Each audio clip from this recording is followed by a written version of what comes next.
So we told you this week we've got a guest. She's got all kinds of accomplishments. It's Reverend Tanya Nace, and so she is the CEO of World Hope, which is the branch of the Wesleyan Church that works overseas. They set up all kinds of things, and she's going to tell you a little bit about a potential partnership that we're considering for our church in terms of partnering with missions in Sierra Leone and in Ghana and a couple of areas around there, and they've kind of worked out a system to help people. And every town that they go to, if I'm right, Tanya, there's a Wesleyan church, and things, because they're helping with projects like water, it's gotten very exciting, and so the churches there are growing every time that we help with practical needs. And so you will find out.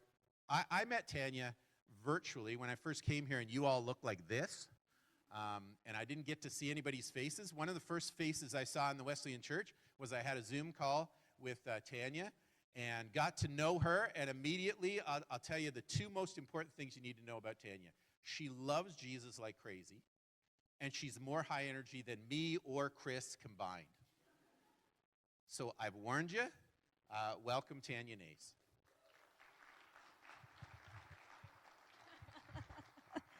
Good morning.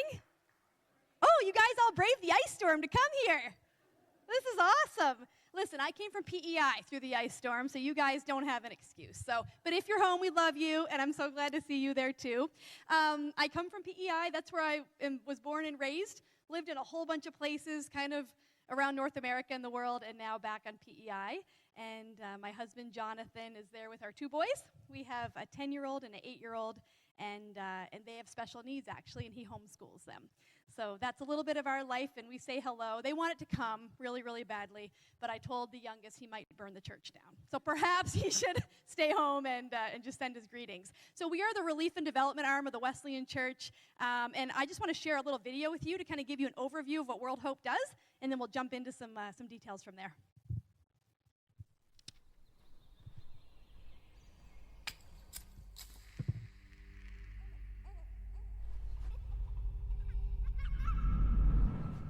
Life begins. A seed of possibility. Every soul, every one of us is created in the image of God with remarkable capacity, unparalleled complexity, the astounding potential to dream, love, and flourish. But that unrealized promise needs rich soil to thrive. Where there is no water, the community withers. Where there is no healing, the heart faints. Where there is no protection, the vulnerable are exploited and crushed. Like a seed, we need nourishment, care, love. We need all of them to flourish.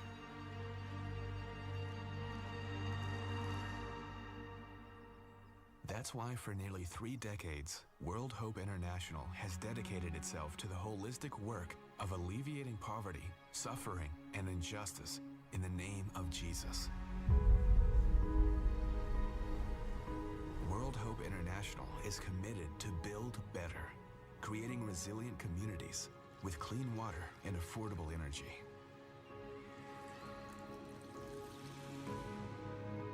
We are committed to heal together, improve global health, and ensuring access to health and nutrition to those who need it most. We are committed to stand with each other, protecting and defending against injustice and abuse. When men, women, and children possess the tools for change, we all flourish. This is the rewarding and transformational work of building resiliency, creating opportunity, and affirming dignity.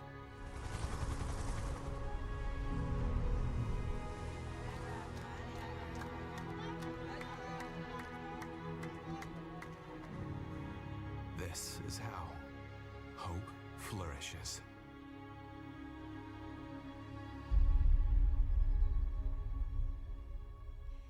So we're going to jump into Amos 5. So if you have your Bibles or your devices, feel free to hop over to Amos 5.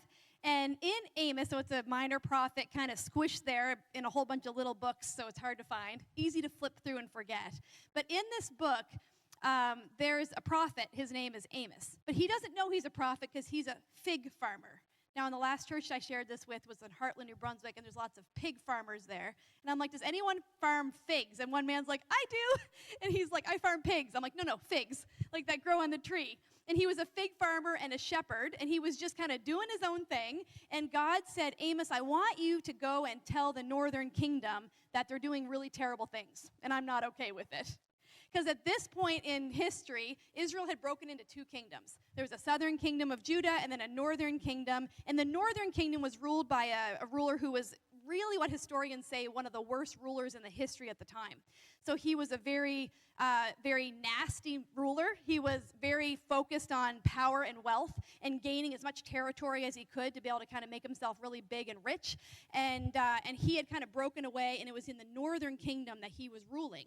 And this is his name was Jeroboam II. And God told Amos, a fig farmer, I want you to go up north to where Jeroboam is ruling and where all of these terrible things are happening, and I want you to tell them these things. And I can't imagine how nervous Amos must have been, because he was just doing his thing whenever God just kind of stepped in and said, I want you to go share what my heart is for people who are hurting. And in the northern kingdom, they were doing a lot of things that were not okay. So they were taking people who had maybe they were living in poverty, they were farming, and they were taking their seeds, giving them kind of loans on their seeds, but then making it impossible for them to repay those loans. And then when they couldn't repay the loans, they'd throw them in jail. But when they threw them in jail, they wouldn't let them have a voice in the courts, right? So it was this cycle of just being enslaved for a lot of people who were already having trouble. They were taking those who were hurting and making things worse for them. They were taking individuals who were maybe already struggling and making it even harder for them so they could gain even more wealth.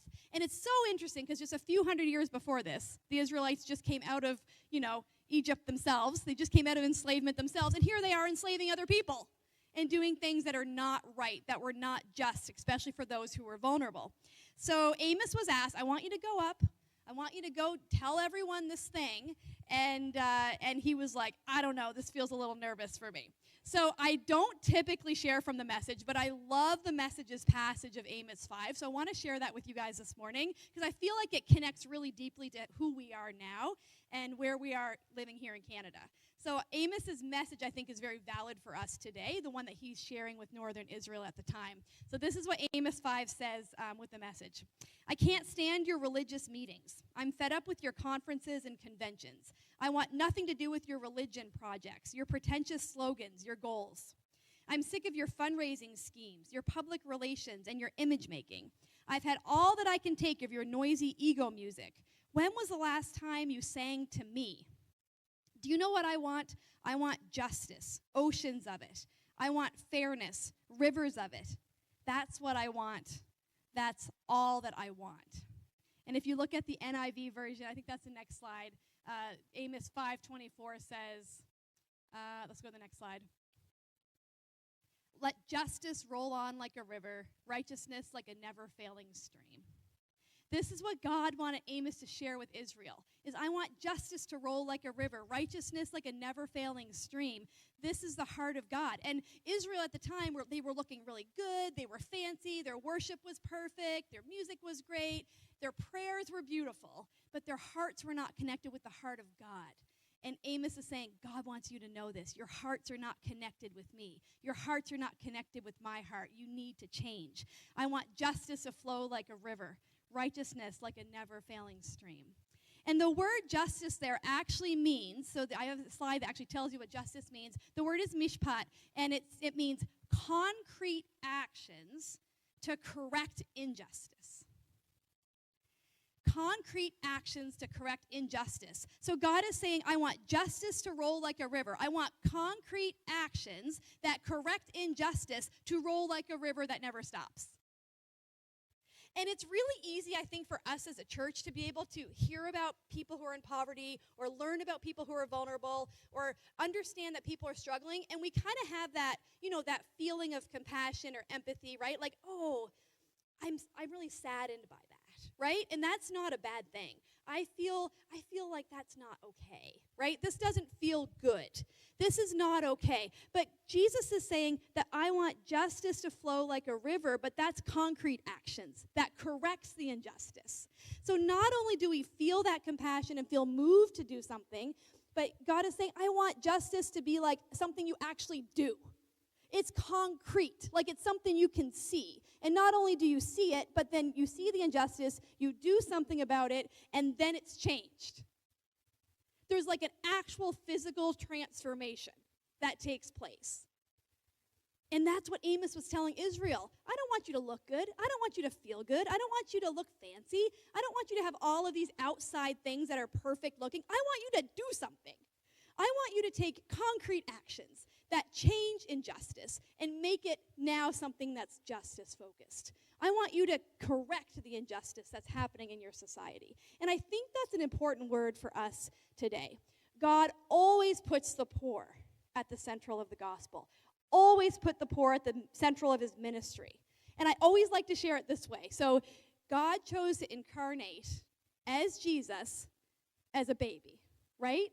He chose to incarnate as someone who was not the center of the universe, not the center of power. He chose to come as a baby and be born in a barn, right? Like already you can see God's heart for those who were kind of ignored or forgotten or pushed aside. He was already coming that way.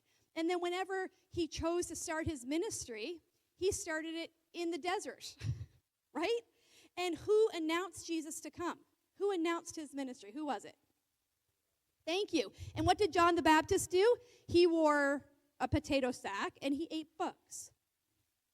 Like not this powerful, fancy, famous person that God chose to introduce Jesus' ministry. And he was baptized in the Jordan. He wasn't baptized at the temple. He wasn't baptized surrounded by gold, covered things. He was baptized away from the center of power. He was baptized away from where the people with all of the authority and all of the money were. He just chose to always be there in the places where people who were ignored and forgotten were, and that is who he was. Jesus continued to do his ministry all through time when he was on earth, and he was doing it to people who were vulnerable. He was meeting the needs of those who were ignored, and those who were marginalized, and those who were forgotten. And I love Luke 4 when Jesus says, the Spirit of the Lord is on me, and he's pulling this from Isaiah as well, because he has anointed me to proclaim good news to the poor. He has sent me to proclaim freedom for the prisoners and recovery of sight for the blind, to set the oppressed free and proclaim the year of the Lord's favor. Jesus himself was called to have concrete actions that corrected injustice. And that's what we're called to today. And that's what World Hope really does. We want to do concrete actions that correct injustice in everything that we do. And in everything that we do it in the way of Jesus. We want to follow his example in how we interact with people, in how we work with communities, and how we help the vulnerable. So I want to share a few kind of fun things that could be happening if you guys jump onto this partnership. And there's a cluster of villages in a northern part of Sierra Leone, a very rural area, and we're calling them Manonkoh. So the Manonkoh villages, and they are prepped and prepared for us to come in and do some really concrete things that correct some injustice that they are dealing with. And it's quite holistic, and it's quite connected to our Wesleyan Church and connected to our faith. But it's something very concrete and real, and I want to share what some of those items are that you guys might be able to do to be able to have concrete actions that correct injustice that's happening in these communities. So the first one that we always focus on is clean water. And I know Chris has shared a little bit about our clean water project. And the clean water that we're doing, this is our little question. What if a 5-year, healthy, sustainable, locally led partnership with World Hope in your church launched a cluster of villages towards transformation and sustainability for generations to come? And that's kind of the purpose and the vision statement of this project. So the area we start with is usually clean water. And when we go into a community and bring clean water, we always bring deep borehole wells or deep borehole solutions. We don't do hand-dug wells. They go dry in the dry season. They contaminate easily. We always do deep borehole wells.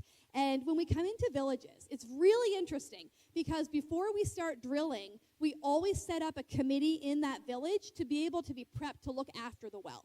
Wells have to be maintained, they have to be lubricated, they have to be looked after. There are different protocols that have to be in place to make sure the well lasts for a long time, right? So we set up a village committee to help run the wells. And every village I'll go to and visit in Sierra Leone, they'll tell me, like, oh, we're the committee, we look after the wells, let me tell you what we're doing. And they show us all the different ways that they're looking after their well, because water is literally life in a village. We set up the committee, they're ready to prep for their well, and they have a plan for replacing parts if it breaks. So they have a plan, whether it's putting something into their village bylaws. It was great in a village of like 400 people, they're telling us about their bylaws. And this is how we save money every month from every family to be able to put money into our pot to replace our well parts if something breaks. It was so cool to see that. And we walk into the village and we work with them on these things, and then we bring the water into the village. And you would think that people would say, oh, we got clean water, so now, we can grow better crops. Right? Or we got clean water, and now our animals are more healthy. That's not what they say. We say, what's different because you've gotten clean water? And they say, our babies aren't dying anymore. First comment that you get. Because whenever children and babies and toddlers under 5 drink contaminated water, they get diarrhea and waterborne diseases, and many of them don't live. And that's the first thing that changes in a village is the babies and the children stop dying when clean water comes. And they're so grateful for that. And then the second thing they say is, oh, and now our kids can go to school. Because women and children culturally are the ones who have to go get water every day. And a lot of times they're going long distances to get clean water. And they're walking on very quiet, dangerous paths by themselves. And there's many attacks that happen and many pregnancies that take place as a result of that and violence that takes place. So they say, we're so thankful. Our kids and our kids can go to school. They're not carrying dirty water all day. And our children and our women are safer now because they're in our community. The water is nearby. It's clean and it's nearby. And we can make sure that they're safe. And then after that, they say, and our crops are growing better, and their animals are doing better, right? That's like down the line whenever we bring in clean water. And this cluster of villages has a need for clean water, and the kids have a need for having to have clean water whenever they are at home. They get clean water at school in this cluster of villages, but not at home at night. We want them to get access to water whenever they're at home in the evenings. So that's our clean water and energy. And with the clean water and energy, the next slide talks about hygiene and sanitation. Now, you can have clean water. That's great. But if you don't have a plan for hygiene and sanitation, it's not going to help anything, right? So we like to teach people that, this is how you set up latrines. Many of the villages don't have any latrines. They defecate in the woods, in the bush, and that's really dangerous because it contaminates the water source. Animals walk through it and walk through all the village and all through their huts, and it contaminates the area. So we start to teach them how to set up latrines with their own solutions, with their own materials that they have in their village. And we have a whole training that we go through on hand washing, how to make sure that your bucket that you get water in is clean before you put water in it, because if it's not clean and you put water in it, it's going to be dirty, right? And how you cover the water whenever you're done so that dust doesn't get in and contaminates the water all the way back to your family and when you're going to drink it, making sure it's clean for you. So we do a whole entire program on that. I want to show you a video of Hasanatu. And Hasanatu had no access to clean water. She's in a village near this cluster of villages that I'd like to challenge you guys to work with if that's what you decide to do. And she has a different life because of the clean water that came to her village. So here's her story. Right now, we're celebrating Hasanatu, the 11-year-old girl from the rural village of Roman-Kane in Sierra Leone. Because today, her village got clean water. We're celebrating that fewer children like Hasanatu will die from drinking contaminated water, because now they have access to safe, clean water and better sanitation facilities. And the water will be closer. She won't have to travel long distances alone on the road anymore, so we'll have less risk of violent attacks or sexual assault. Now that Hasanatu doesn't have to spend 6 to 8 hours a day walking to get water, she can spend more time in school and more time thinking about what she wants to be when she grows up. And her family and community will experience the economic benefits of clean water. World Hope wouldn't have been able to do this for Hasanatu's community without you. We thank God for you. But while Hasanatu's village now has clean water, the larger story, the story of dirty water challenging the health, safety, education, and empowerment of thousands of others like Hasanatu, still remains unfinished. With your faithful partnership, we are committed to providing clean water to thousands of girls around the world, just like Hasanatu. Another area that we're going to focus on in this cluster of villages, the Manonkoh villages, is protection. And I think that's the next slide, or is it education? Yeah, protection. And protection is a kind of the newer word for anti-human trafficking. And World Hope in Sierra Leone and in West Africa, we're one of the leading organizations who help people who've been rescued from trafficking or who are in process of being trafficked, and to help stop that or to help get them out of it. So in the country of Sierra Leone, anytime someone who's been trafficked comes back into the country, because in many cases the children and the women are trafficked outside of the country. They don't necessarily stay in the country. When they're found in another country nearby or in the Middle East, which is where most of them are going, they get sent back to Sierra Leone and they go right to the World Hope social workers. We're the first point of contact after the government finds out about them. And we're able to help walk them through a healing journey. Which includes professional counseling and medical care, and reintegrate them back into their villages where they came from. Now, we all know that people don't just traffic their children on purpose, right? Like, we're all parents and community members here. That is not something anyone wants to do, nor does anyone want to do that around the world. But in Sierra Leone, the villages are very susceptible to trafficking because the traffickers go up to the villages and they say things like, hey, can we take your kids to like a school, like in the city? We have access to like 3 places, and we'll bring them down there and they can get really good education, because education is something that's really necessary, but they don't necessarily have access to it. And the parents who are maybe struggling to feed their children or even survive, let them take their children to get them to a school. And the children end up being trafficked, or the women end up being trafficked. We heard about one girl who was in this region, actually the Manonkoh region, and she was blind. And she ended up getting trafficked in this exact same way. We'll bring your child, we'll get them schooling. She got trafficked to end up in a nearby country. And she was in the nearby country, and she was begging every single day on the streets. And if she didn't hit a certain quota of money that came in every day, she would be beaten. And it was just this constant cycle of trying to get her to get money for the traffickers. So she finally found her way to a police station, which was amazing, the fact that she was able to find one. She got to the police station, she told them that she was from Sierra Leone and that she had been trafficked. And they connected to the government of Sierra Leone, who connected to World Hope, and our social workers received her. So she got back into Sierra Leone, and we started working with her to find out, where is your village? Where is your home? Let's go connect you to your family and work on bonding sessions and find ways for you to start being connected back into your community.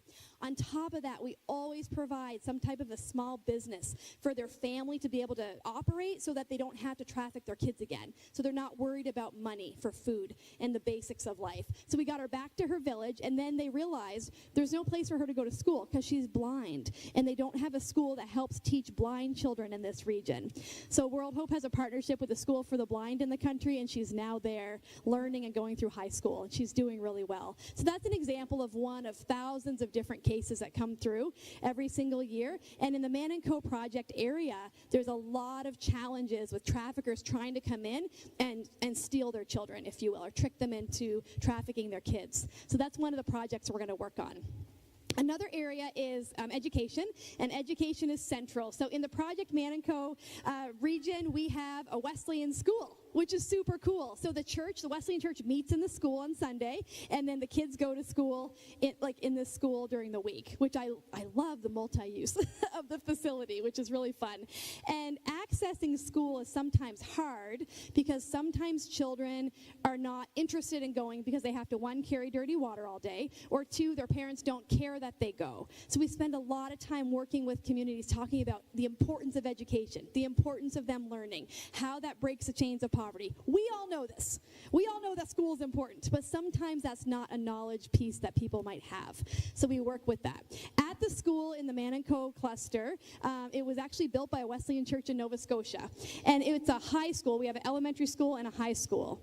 The high school wasn't there initially until a few years ago. And we were talking with this community, and we're like, what are the needs for your education system here? And they're like, we really want a high school. And we're like, I know, but like, are there other things that you want? They're like, no, we want like a high school. And we're like, well, why do you want a high school? See, the leaders of the community are the ones that guide this journey. They tell us what they need, and we work with them to help meet their needs and give them tools so they can be sustainable long term. And they said, we want a high school. Because currently, whenever kids go to grade 6 or 7, if they want to do 8, 9, 10, 11, they have to walk like 5 to 7 kilometers one way just to get to a location where there's a school with higher grades, with more advanced education. And they're like, a lot of our teenage girls are getting pregnant because they're being attacked on their way to school. And in the culture of Sierra Leone and in West Africa, you can't go to school if you're pregnant. It's just a cultural piece. So they're like, we really don't want our kids getting pregnant, and we also want them to go to school, and we want them to be safe. Of course, we all think that too with our families, but this is what they were saying. So we built the high school for them. It's a very simple structure. And we were there, we were just hanging out there a few months ago, and they were telling us that not one teenage pregnancy has happened since the school was built. Like, how incredible is that, right? So not only are the older kids getting older, more advanced education, but the girls are not getting pregnant, and the kids are being protected. It's that whole holistic connection of helping the community. The next area is global health. We have a lot of global health projects. Some of it's distributing medication, helping with antidiarrheals, Tylenol, ibuprofen. Some of these things are not accessible in this area. But one of the projects that we're doing that's super life-changing, I think Chris mentioned it last week, is our cervical cancer screening. And we were hanging out with our cervical cancer screening team. You can see them here. These are two of the nurses that are with me there. And they were telling us that every time people come to get screened, they have to have permission from their husband in order to do it. So you don't just show up in a community to do cervical cancer screening. You have to go to the community and kind of mobilize people first to explain, this is a good thing. This is why you want to get cervical cancer screened happen. This is how we can help save the life of the women in your community. But the men sometimes are hesitant I'm trying to be careful what I'm saying because there's children in the room. Men are hesitant sometimes for their women to be screened because certain activities can't happen for 6 weeks after they're treated. We get that? We good? Okay. So it's a big process to be able to work to even get permission for the women to show up at the clinic to even be screened for cervical cancer.